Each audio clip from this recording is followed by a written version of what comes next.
네, 시장을 읽는 남자, 지난 시간에는 제가 퇴직연금의 개념에 대해서 짚어드렸었는데요. 오늘은 개인형 퇴직연금을 사례별로 어떻게 활용할 수 있는지 각각의 사례별로 살펴보도록 하겠습니다. 자, 먼저 첫 번째 사례를 살펴보도록 하죠.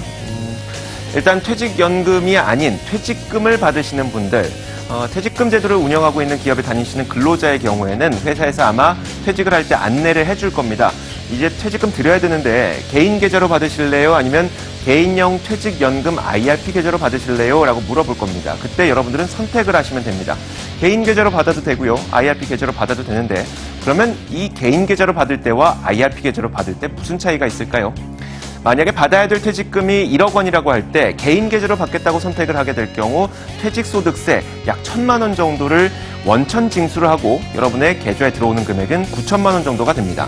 그런데 저는 개인형 퇴직연금 IRP 계좌로 받을래요? 라고 하면 퇴직소득세를 지금 떼지 않고요. 받아야 될 퇴직금 1억 원을 그대로 입금을 해줍니다. 참 좋죠? 그러면 세금을 안 내느냐? 사실 세금을 아예 안 내는 것은 아닙니다. 퇴직소득세를 내긴 내는데요. 지금 당장 내는 것이 아닙니다. 자, 다음 장을 보도록 하죠. 자, 퇴직소득세를 지금 내는 것은 아닌데 만약에 나중에 연금으로 받을 때 이 퇴직소득세를 내긴 합니다. 하지만 이 퇴직소득세를 모두 다 내는 것은 아니고요.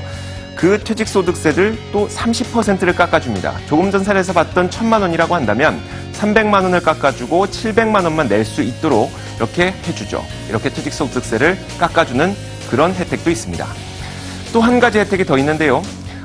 퇴직금을 받아서 IRP 계좌로 굴릴 때에는 그냥 단순히 금액을 넣어놓는 것이 아니라 이 금액을 펀드로 운용하거나 예적금을 들거나 해서 운용수익이 발생을 하게 됩니다. 운용수익에 대해서도 또 세금을 깎아주는데요. 만약 원래는 이자소득세를 내죠. 운용수익이 발생했을 때에는 15.4%의 이자소득세를 내지만 이자소득세를 내지 않고 연금으로 받을 때 약 3.3% 혹은 5.5%에 해당하는 연금소득세 형태로 내게 됩니다.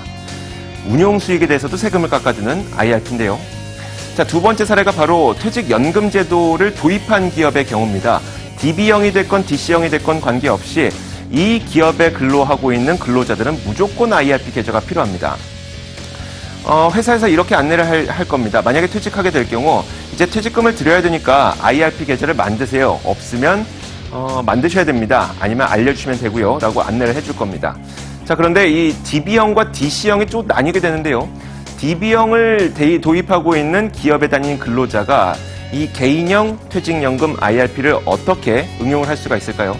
DB형에 다니시는 근로자들은 퇴직금이 정해져 있습니다. 월급 곱하기 근속연수로 정해져 있죠. 하지만 회사에서 정해주는 이 퇴직금, 준비해주는 퇴직금이 내 노후 생활에 부족하다고 느끼시는 분들은 개인형 IRP 퇴직연금 계좌를 만들어서 거기에다가 추가적으로 자신이 퇴직연금을 준비할 수가 있는 겁니다.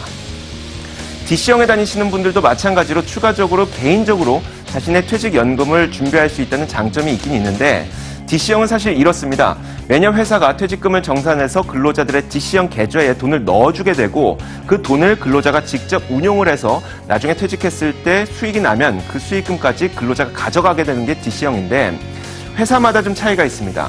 어떤 회사는 회사가 퇴직금을 넣어주는 그 DC형 계좌에다가 추가 납입이 가능합니다라고 하는 회사가 있고요.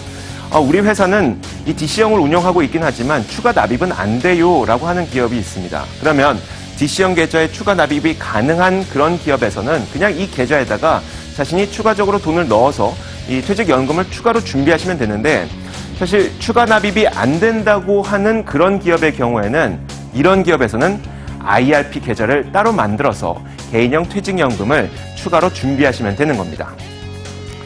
자, 그러면 이렇게 개인형 퇴직연금 IRP를 가입을 하고 그리고 계좌를 개설해서 상품을 운용했을 때 어떤 혜택을 줄까요? 총 연 700만 원 납입 한도 내에서 16.5%의 세액공제 혜택을 줍니다. 말이 참 어렵죠? 그러니까 매달 여러분들이 이 계좌에다가 약 58만 원 정도의 이 돈을 부어서 펀드를 운용하게 되면 700만 원 정도가 됩니다. 연말이 됐을 때. 그러면 이 700만 원에 대해서 16.5%의 세액공제 혜택, 연말 정산을 하게 됐을 때 우리가 13월의 월급이라고 부르는 그 돈이 115만 5천 원이 들어오는 겁니다. 이런 정도의 혜택을 준다는 것 알고 계시면 될 것 같은데요. 자, 하지만 이게 모두 다 좋은 것만 아닙니다. IRP를 가입했을 때 그리고 이것을 운용하고 유지를 했을 때 꼭 필요한 주의할 점이 있는데요. 최소 5년 이상 유지를 하거나 아니면 55세 이후에 이것을 일시불이 아닌 연금으로 최대 10년까지 받아야 됩니다. 만약에 안 그러게 될 경우, 그리고 중도 인출하게 될 경우나 아니면 중도에 정산하게 될 경우에 지금까지 받았던, 제가 지금까지 소개해드렸던 그 모든 혜택을 모두 다 뱉어내야 됩니다. 말씀드렸던 게 115만 원의 세액공제 혜택, 그리고 뭐 여러 가지 혜택들, 이 모든 혜택을 다 뱉어내야 되기 때문에 여러분들은 IRP 계좌에 돈을 넣었을 때는 이 돈을 빠른 시일 내에 뺄 일이 없다라고 생각할 때에만 여기에 가입하셔야 됩니다. 그렇게 가입하시게 되면 퇴직금의 이연, 감면 혜택, 여러 가지 혜택을 받을 수가 있습니다. 자, 오늘은 개인형 퇴직연금 IRP를 사례별로 어떻게 활용하면 좋은지 알아봤습니다.